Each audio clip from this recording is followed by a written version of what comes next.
Hello students, welcome back to our YouTube channel flammable study. आज हम अपने video lecture को कंटिन्यू करने जा रहे हैं अपने प्लेलिस्ट को।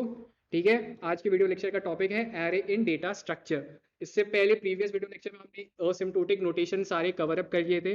ठीक है, और जिन्होंने अभी तक नहीं देखा है प्लीज सबसे पहले वो सारे वीडियो लेक्चर्स को देखें और उसके बाद इस वीडियो लेक्चर में फर्दर प्रोसीड करें। मैं आई बटन और डिस्क्रिप्शन बॉक्स में सारे लिंक शेयर कर दूंगा इससे प्रीवियस प्लेलिस्ट वाली की वीडियोस की, तो जरूर देखें उसे। तो आज हम पढ़ने जा रहे हैं एरे। ठीक है, what is array? Array is a linear data structure that collects elements of same data type and store them in a continuous and adjacent memory location।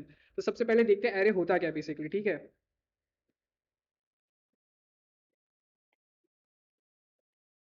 Suppose हमारे पास कोई भी डेटा है। ठीक है, रैंडम डेटा जैसे कि 1 है, 2 है, 3 है, 4 है, 5 है, 6 है। हमारे पास ये बेसिकली रैंडम डेटा टाइप्स है। ठीक है, अब हमें अगर इन्हें अरेंज करना होगा हम कैसे करेंगे? एरे बेसिकली देखो एक वो चीज होता है, एक फॉर्मेट होता है डेटा स्ट्रक्चर का जिसमें कि सेम डेटा टाइप्स, अगर वो इंट होगा तो इंट ही सारे डेटा एलिमेंट्स होंगे, डेटा टाइप के एलिमेंट्स होंगे। अगर वो फ्लोट होगा तो फ्लोट टाइप के ही सारे एलिमेंट्स होंगे, और कैरेक्टर होगा तो कैरेक्टर टाइप्स के ही एलिमेंट्स होंगे। जो एरे होता है वो सेम डेटा टाइप के एलिमेंट्स को ही स्टोर करता है। ये नहीं कि अगर आपने एक में इंट डिक्लेयर कर दिया, एक में फ्लोट कर दिया, एक में कैरेक्टर कर दिया, नहीं, वो एरे नहीं है। एरे एक ऐसा पर्टिकुलर डेटा स्ट्रक्चर जिसमें कि सेम डेटा टाइप्स के एलिमेंट्स कंसिस्ट करते हैं और उन्हें वो कंटिन्यूस मेमोरी एलोकेशन एलोकेट करता है। ठीक है, जैसे कि यहाँ 1 2 3 4, अब इसका कोई ना कोई एड्रेस होगा। जैसे हम इनके फिजिकल फॉर्मेट में देखेंगे, अगर इनके हार्डवेयर सिस्टम में जाके चेक करते हैं, मतलब जैसे कि एरे होता है उसकी डिक्लेरेशन, उसकी जो भी चीज़ें होती है वो किस तरह से होती है, उनका लॉजिकल एड्रेस जो बोलते हैं हम, जैसे कि ये 100 हो गया, 101, 102, 103। ठीक है, और इसका इंडेक्स हो गया जैसे 01, 02, 03, 04। ये होता है हमारा इंडेक्स। ठीक है, और ये होता है हमारा एड्रेस। जैसे बेसिकली इस एग्जाम्पल में ये देखिए, हमने एक एरे लिया है। ठीक है, एरे में हमने कैरेक्टर टाइप के एरे लिए हैं जिसमें कि ARR AY ये हमारे एलिमेंट्स हो गए। ठीक है, अब इसका इंडेक्स, जो इंडेक्स होता है वो ये है 01, 02, 03, 04, 05। ये इसका एड्रेस होता है जो ऊपर होता है। ठीक है, 10, 11, 12, 13, 14 ये इसके एड्रेस हुए एक तरह से। ओके, अगर हमें एक्सेस करना होता है तो हम इनके इंडेक्स नंबर से कर सकते हैं, इनके एड्रेस से कर सकते हैं इन एलिमेंट्स को पर्टिकुलरली एक्सेस। तो ये इसलिए होते हैं। और एरे को किस तरह से, ये एरे जब भी हम जैसे कि डिक्लेयर करते हैं या फिर कुछ भी अगर अपने प्रोग्राम में यूज करते हैं, जैसे कि हमने इंट टाइप कर लिया, इंट टाइप के हमने लिए इंट ए। ठीक है, हमने डिक्लेयर कैसे किया, ये फॉर्मेट होता है एरे को डिक्लेयर करने के लिए या इनिशियलाइज करने के लिए। जैसे कि इंट ए, हमने इसकी साइज बता दी, जैसे कि 3 एलिमेंट्स की साइज है, इंट ए की साइज है 3। अब इसमें जैसे कि 3 एलिमेंट्स आ सकते हैं, 1 2 3।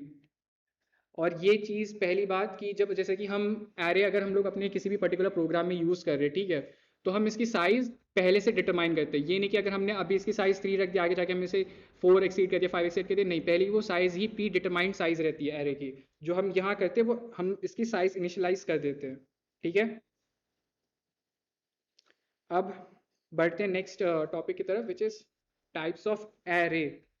ठीक है, बेसिकली दो टाइप्स होते हैं एरे के, which is one dimensional array and multi dimensional array. ठीक है, अब आगे पढ़ते हैं कि क्या क्या होते हैं बेसिकली ये दो चीज। सबसे पहले one dimensional array. One one dimensional array requires only one subscript to specify elements in an array. इसका ये मतलब है जब हम कोई जो 1D एरे होता है उसमें जब हम इनिशियलाइज करते हैं चीज़ों को, जैसे कि ए, तो इसमें जो ये पर्टिकुलर चीज यूज हो रही है ना, ये इसे सबस्क्रिप्ट कहते हैं। ठीक है, और ये एक ही बार यूज होता है इसलिए इसे वन डायमेंशनल कहते हैं, 1D एरे। ओके, अब इसका चीज देखते हैं कि हम इसको कैसे करते हैं। एरे का डेटा टाइप, जैसे हमने यहाँ पे ये एरे लिया है, ठीक है, तो इंट इसका डेटा टाइप हो गया। किस डेटा टाइप के एलिमेंट्स हम इसमें स्टोर करें, इंटीजर फॉर्मेट के, तो हमने इंट ले लिया। अब हमने एरे का नेम दिया विच इज स्कोर। ठीक है, जैसे ये स्कोर हो गया, हमने कोई भी क्लास ली। ठीक है, बच्चों को हमें उसे स्कोर में ऐड करना है, स्कोर हमें उनके डेटा स्ट्रक्चर में ऐड ऑन करनी चीज़ है। ठीक है, तो अब हम उसको मतलब एरे फॉर्मेट में कैसे लेंगे, तो हमने बेसिकली एक इंट लिया, इंटीजर फॉर्मेट, स्कोर हमने उसके मार्क्स किए और हमने उसके साइज डिक्लेयर कर दी 10, यानी 10 स्टूडेंट्स के। तो फिर अब हम इसका बनाएंगे जैसे कि एलिमेंट्स। ये हमारे जैसे कि हम 10 लिए थे तो यहाँ एक और होगा 0 to 9। हमने यहाँ 10 इनिशियलाइज किया है, तो यहाँ 0 to 9 तक होगा, ठीक है। जैसे अब हम इसमें नंबर फिल कर सकते हैं 1 2 3 4 5 6 7 8 9 10। ये हमारे टोटल 10 एलिमेंट्स के एरे हुए, ठीक है, जिसके इंडेक्स 0 to 9 हुआ। इस तरह से हम 1D एरे को एक्सेस करते हैं या फिर डिक्लेयर करते हैं, ठीक है। 1D एरे का कॉन्सेप्ट ये था। अब आते हैं मल्टी डायमेंशनल एरे पे। मल्टी डायमेंशनल एरे कुछ नहीं होता जिसमें बस 2 सबस्क्रिप्ट यूज होते हैं। पहले वाले में हम क्या कर रहे थे, सिर्फ एक सबस्क्रिप्ट यूज कर रहे थे, बट मल्टी डायमेंशनल में 2D एरे में हम 2 सबस्क्रिप्ट यूज करेंगे। बेसिकली 2D एरे हम जो हमारे मैट्रिक्स वाले क्वेश्चंस होते हैं उनके प्रोग्रामिंग के यूज के लिए करते हैं हम लोग, ठीक है। Multi-dimensional array requires more than one subscript to specify element in an array. The 2D array is organized in the form of a matrix which can be represented as a collection of rows and columns. जैसे कि हमने एक example लिया, ठीक है। ये जो int num 3:3 दो सबस्क्रिप्ट हमने यूज किया, तो हमने ये रो और कॉलम्स को रिप्रेजेंट किया कि हमारे मैट्रिक्स में जो डेटा स्ट्रक्चर हम यूज करें उसमें 3 रो होंगे, 3 कॉलम्स होंगे, ओके। और हमने उसके बाद इस पर्टिकुलरली इसमें वो डिक्लेयर कर दिया है कि कौन कौन से एलिमेंट्स होंगे, ठीक है। तो इंडेक्स लिख दिया हमने 0 1 2। अब इसके बाद फिलिंग स्टार्ट किया हमने, हमारे पहले कॉलम में कौन कौन सा नंबर है 1 2 3, ये तो हमने पहला रो हमने फिल कर दिया, ठीक है। 4 5 6 सेकंड, ये रहा सेकंड, 7 8 9 थर्ड थर्ड। ये होता है फॉर्मेट मल्टी डायमेंशनल एरे का, ओके। ये था concept basically one dimensional array और मल्टी डायमेंशनल एरे का, यानी 2D एरे का। इस तरह से बेसिकली दोनों में यही डिफरेंस होता है कि जो सब्सक्रिप्ट हम यूज करते हैं ये वाली चीजें, जैसे कि हमने ये सब्सक्रिप्ट यूज किया है, यहाँ 2 सब्सक्रिप्ट यूज हुए, यानी ये 2 डायमेंशनल एरे का कॉन्सेप्ट है। और जहाँ एक सब्सक्रिप्ट यूज होगा वो होगा हमारा 1 डायमेंशनल एरे का, ओके। अब आ जाते हैं इनिशियलाइजेशन ऑफ एन एरे। हम एरे को किस तरह से इनिशियलाइज कर सकते हैं, ठीक है, प्रोग्राम्स के अंदर। सबसे पहला टाइप 1 देखते हैं हम। हमने इसमें लिखा है इंट ए,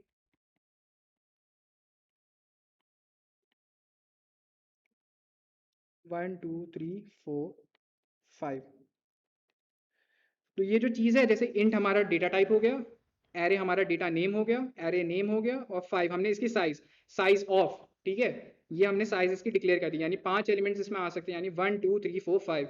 तो अब हमने जब इसको इनिशियलाइज किया, जब वो मेमोरी में जब डेटा मतलब जो एरे जब इनिशियलाइज होकर आएगा तो वो इस फॉर्मेट में आएगा, ए इज इक्वल्स टू 1 2 3 4 5, और ये इसका इंडेक्स हो गया 0 to 4। इंडेक्स हमेशा 0 से स्टार्ट होता है, ठीक है। नेक्स्ट हमारा टाइप 2, जिसमें बेसिकली हमने कोई साइज नहीं डिक्लेयर की है, ठीक है। ये a इसको सब्सक्रिप्ट 1 2 3 4 हमने यहाँ एलिमेंट्स पुट कर दिए, और ये इसके इंडेक्स नंबर, ये इस तरह से होती है फॉर्मेट। अब तीसरा टाइप होता है इंट a 5। बेसिकली अगर हमें जैसे पर्टिकुलर एक एक एलिमेंट करके हमें एक्सेस करना है चीज़ों को, तो हम कह सकते हैं उनके इंडेक्स नंबर से भी हम उसे इनिशियलाइज कर सकते हैं, ठीक है। हमने पहले तो इंट a सब्सक्रिप्ट 5 यानी साइज उसकी 5 डाल दी, ठीक है। अब हम एक एक करके इनिशियलाइज करेंगे उसकी वैल्यू को। तो इंट a 0, इंडेक्स नंबर यहाँ 0 आ गया, तो यानी ये वाला एलिमेंट, ठीक है। a1, तो यहाँ a1 आया, तो a1 यानी इंडेक्स पे 1 है, तो एलिमेंट हमारा 2 है, ठीक है। इंडेक्स 2, इंडेक्स 3, इंडेक्स 4, तो उसमें पर्टिकुलर एलिमेंट्स हमने सॉर्ट कर रखे हैं 1 2 3 4 5, ठीक है। ये हमारा इंडेक्स नंबर है इसका, जहाँ पे हमने इंडेक्स नंबर डाल के उसको उसकी वैल्यू पुट कर दी है, ओके। लास्ट हमारा type 4 which is int a 5। ए की हमने ये वाला जो पर्टिकुलर मेथड होता है हम लूप स्टेटमेंट में यूज करते हैं, जैसे कि प्रोग्राम में हम यूज करते हैं, हमने कोई भी एक वो चला दी लूप स्टेटमेंट, ठीक है। For I equals to 0, I is greater than equals to 5, और आई प्लस प्लस, ये इंक्रीमेंट करने लगेगा, ठीक है। और हमने इसे प्रिंट करा दिया। जो फॉर्मेट हमारा प्रिंट होके आएगा प्रोग्राम के अंदर वो इस फॉर्मेट में आएगा। इस तरह से चीजें इनिशियलाइज होंगी, ठीक है। तो आज के इस पर्टिकुलर वीडियो लेक्चर में इतना ही एरे के। नेक्स्ट वीडियो लेक्चर में हम इनके एरेज ऑपरेशन चेक करेंगे, ट्रैवल्सर हम कैसे कराते हैं, एलिमेंट्स का इंसर्शन कैसे कराते हैं, इसमें पर्टिकुलर किस तरह से चीज़ों को हम ट्रैवल कराते हैं डेटा के अंदर, किस तरह से एक्सेस कर सकते हैं, ये सारी चीज़ें हम नेक्स्ट वीडियो लेक्चर में कंटिन्यू करेंगे। Keep sharing our page channel, okay. Till that stay tuned with us, bye friends.